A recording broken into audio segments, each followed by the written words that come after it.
नमस्कार, मी डी.टी. आंबेगावे. आपण पाहत आहात सत्य पोलीस टाइम्स. सामान्य जनतेचा आवाज बुलंद करण्यासाठी सत्य पोलीस टाइम्स या चॅनेलला आत्ताच सबस्क्राईब करा. मी सांकेतिक क्रमांक 2 आपणासमोर विषय सादर करते. भारतीय संविधान आयडिया ऑफ इंडिया. मित्रांनो, स्वातंत्र्याचा लढा लढणाऱ्या प्रत्येकाच्या मनात स्वतंत्र भारताची दिशा काय असावी, स्वतंत्र भारताची सामाजिक नजर कशी असावी, स्वतंत्र भारताचा मुळात्मक आधार काय असावा, स्वतंत्र भारताची राष्ट्र उभारणी कशी असावी, स्वतंत्र भारताने कोणत्या व्यवस्थांचा स्वीकार करावा, स्वतंत्र भारताने कोणत्या उद्दिष्ट आणि स्वप्नांनी संकल्पित व्हावे, अशा विशिष्ट अंगाने आयडिया ऑफ इंडियाची पायाभरणी व स्वप्न हे स्वातंत्र्यपूर्वी शतकभर सर्व भारतीय समाज मनांच्या सामूहिक मनाचा विषय बनला होता. मित्रहो, याच्या पुढेही जाऊन विचार केला तर याचे परिपूर्ण स्वरूपातील जे काही प्रतिबिंब होते ते भारतीय संविधानामध्ये उमटले. म्हणूनच भारतीय संविधानाने संकल्पित असलेल्या आयडिया ऑफ इंडिया रुसो या तत्त्वज्ञाच्या संकल्पनेतील भारतीय सामूहिक मनाची ही आहे.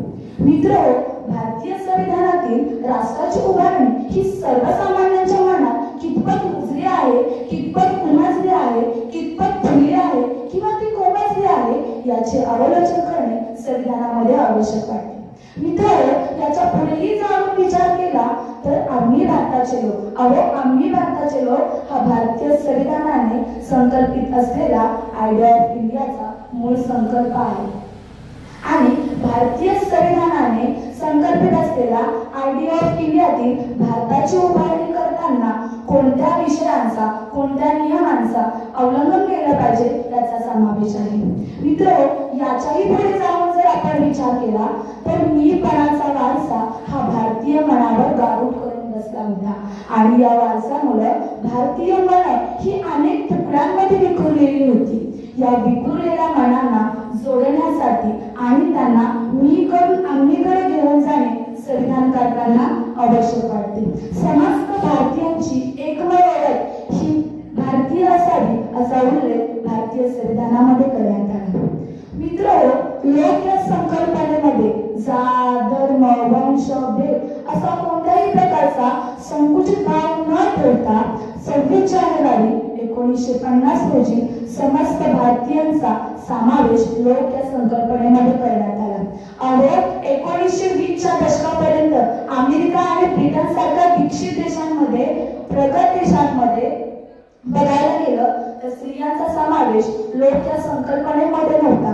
तर 1950च्या दशकापर्यंत निग्रो लोकांचा समावेश लोक या संकल्पनेमध्ये केला जात नव्हता किंवा त्यांना कोणत्याही प्रकारचे मानवी हक्क, मूलभूत अधिकार हे अमेरिकेमध्ये मिळत नव्हते. याचाच अर्थ 26 जानेवारी 1950 रोजी निग्रो लोकांचा समावेश लोक या संकल्पनेमध्ये करण्यात आला आणि त्यांना नागरिकत्वाचे सगळे अधिकार बहाल करून भारतीय संविधानाने संकल्पित असलेल्या आयडिया ऑफ इंडियामध्ये समावेश करून आणला. मित्रहो, याच्या पुढेही जाऊन विचार केला तर हे काम करणं एक मोठं धाडस होतं आणि हे पुढील काळातील लोकांनी लोकशाही गरजेचे दाग लागले होते ते वेळेस दूर करून आपल्याला दर्शवलेले दिसतात. मित्रहो, लोकशाही, समाज व्यवस्था, धर्मनिरपेक्ष, गणराज्य, सार्वभौम ही सर्व आयडिया ऑफ इंडियाचे मूळ स्वरूप आहे. भारतीय राष्ट्राची उभारणी ही लोकशाही शासन पद्धतीने होऊ शकते यावर संविधानकारकांचा ठाम विश्वास होता. परंतु भारतीय लोकशाही व्यवस्था ही जरी आधुनिक आणि खऱ्या अर्थाने युरोपमध्ये निर्मित झाली असली आणि तिची प्रगती झाली असली तरी ते भारतीयांसाठी ती लोकशाही, तिची मूल्य, तिची तत्वे ही नवीन नव्हती. मित्रांनो, याच्या पुढेही जाऊन विचार केला तर भारतातील बहुकालीन गणराज्य हे लोकशाही व्यवस्थेचे एक प्रतिमान होते. तात्कालीन भारतीय समाज व्यवस्था ही लोकशाही म्हणून नव्हे तर एक जीवन पद्धतीचा महत्वाचा भाग म्हणून आज प्रचलित होते हे बाबासाहेबांनी संविधान सभेमध्ये वेळोवेळी स्पष्ट करताना दिसले. मित्रहो, याच्या पुढेही जाऊन विचार केला तर भारतीय संविधानाने संकल्पित असलेल्या आयडिया ऑफ इंडियामध्ये बघायला गेलं तर सर्व जनतेला सामावून घेण्यात आले. मित्रहो, 15 ऑगस्ट 1947 रोजी भारत एक डोमेन स्टेट झाले. याच्या अगोदर भारतामध्ये प्राप्त होता. खऱ्या अर्थाने भारत हा सार्वभौम गणराज्य म्हणून 26 जानेवारी 1950 ला अस्तित्वात आला. त्याच्या पुढेही जाऊन विचार केला तर भारत हा एक मोठा लोकशाही असलेला देश आहे आणि आज आपल्या भारताकडे एक सर्वात मोठा लोकशाही असलेला देश म्हणून आज सर्वच आदराने आणि आदर्शाने पाहत असतात.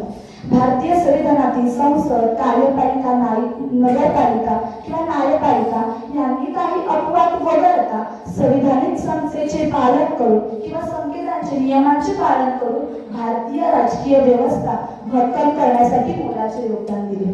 जाताना शेवटी एवढंच सांगेल की भारतीय संविधानाने संकल्पित असलेला आयडिया ऑफ इंडिया समोर आज अनेक आव्हाने आहेत आणि ह्या आव्हानांना वेळेस परतवून लावण्यासाठी सर्वसामान्य जनतेचा सतत विवेक बुद्धीला पुन्हा आव्हान करावे लागेल आणि संविधानाच्या आयडिया ऑफ इंडियाच्या युवा पिढीला सम्मुख करावे लागेल आणि यासाठी अखंड जागर आणि प्रबोधनाशिवाय पर्याय उरत नाही आणि ते प्रबोधन आणि जागरण हे आपण सर्वात धर्मामाने केलं पाहिजे. एवढे बोलून इथेच थांबते.